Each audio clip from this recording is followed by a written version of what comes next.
suppose I could really remake this video over and over and over again for as long as new Star Wars stuff is being made, because looking at Star Wars A New Hope in retrospect is, like, when do you decide to do it? Everything in all of Star Wars is built around this movie, the first. It came out 45 years ago now, and with the Kenobi series just wrapping up, I decided that now's a good enough time. Yes, a lot of it was saved in the editing thanks to his wife, and a lot of it has to do with like the restrictions that were put on him, why we didn't get this large mess of a thing, but ultimately the movie that came out that was written and directed by George Lucas in 1977 is still a complete and total joy to watch 45 years later.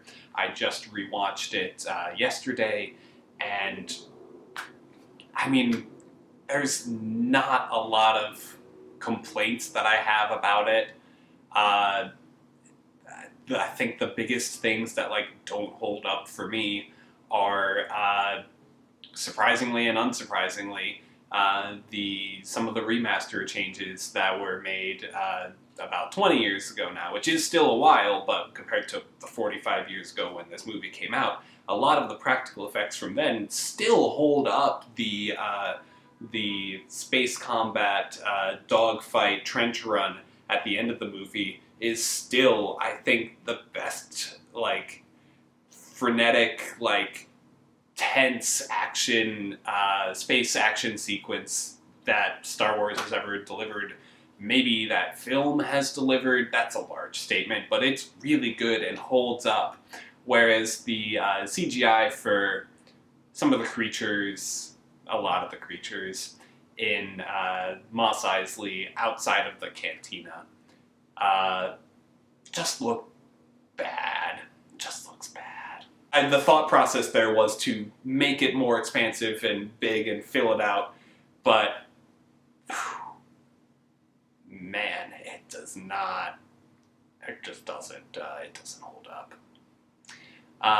But ultimately, I started watching A New Hope minutes after I finished watching the season finale for Obi-Wan Kenobi, and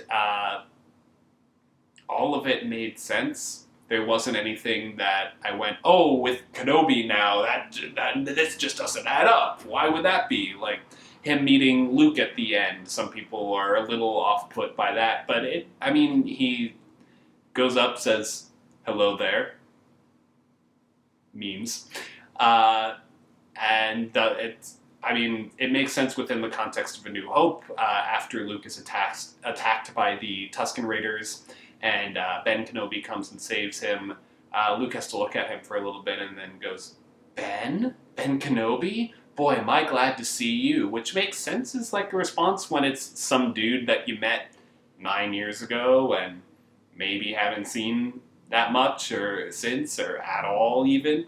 So that doesn't break anything. The connection between Leia and Obi-Wan, I don't think they don't interact at all in A New Hope directly, so there's nothing that like contradicts there in their interactions, and it adds a little bit more. Like, yeah, it makes sense why Leia would, as soon as they receive the Death Star plans at the end of Rogue One, and they're in, and the Empire is in hot pursuit, yeah, go to Tatooine, pick up that Jedi that saved you as a child. Makes total sense to me.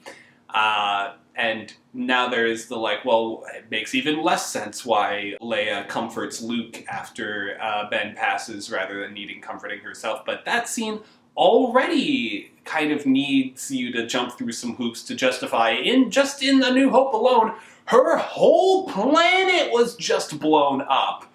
Why is she comforting anybody? She needs her parents were there. Her whole life was there. That's her planet. Wiped out in front of her eyes. Absolutely insane that she would comfort anybody else. So her knowing Ben and comforting Luke from his passing doesn't make that scene any stranger. And yeah, I think there have been books and stuff that talks about like she was kind of putting off her own pain and doing what she knew how to do as a good, kind leader, which is help and comfort others.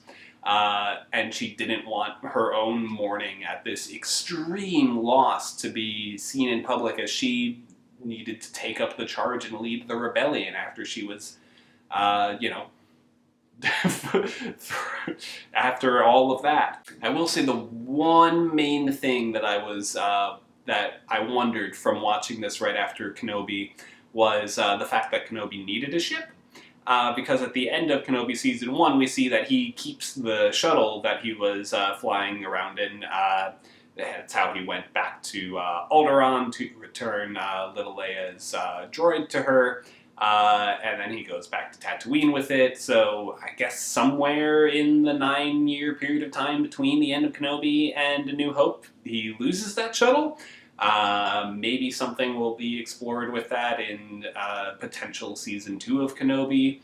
Don't know. But regardless, I guess we just have to assume that sometime in the 9 years he lost that shuttle, and that's why him and Luke need to make their way to Mos Eisley to hire a ship, the Millennium Falcon, to take them to Alderaan and get the whole adventure set up. So yeah, I think ultimately everything that comes out in Star Wars is actively working to fit in with the canon of the original trilogy, especially A New Hope. Again, that's where everything that has come out afterwards originally comes from.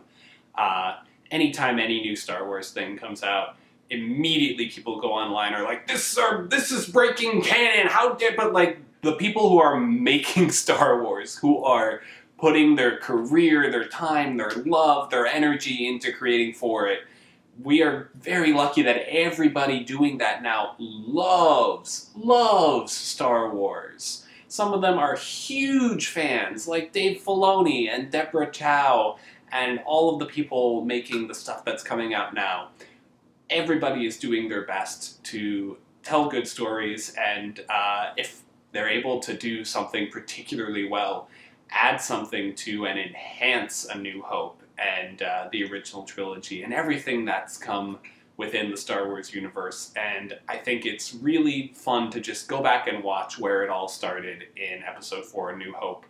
And see that not only is this a great movie on its own, obviously that's why Star Wars continued to be a thing and why it is still at the height of cultural popularity and awareness 45 years later, and how it's able to still be so fundamentally woven into the lore of everything that's come after it, because it is where everything started, and it's so nice to see how well it holds up.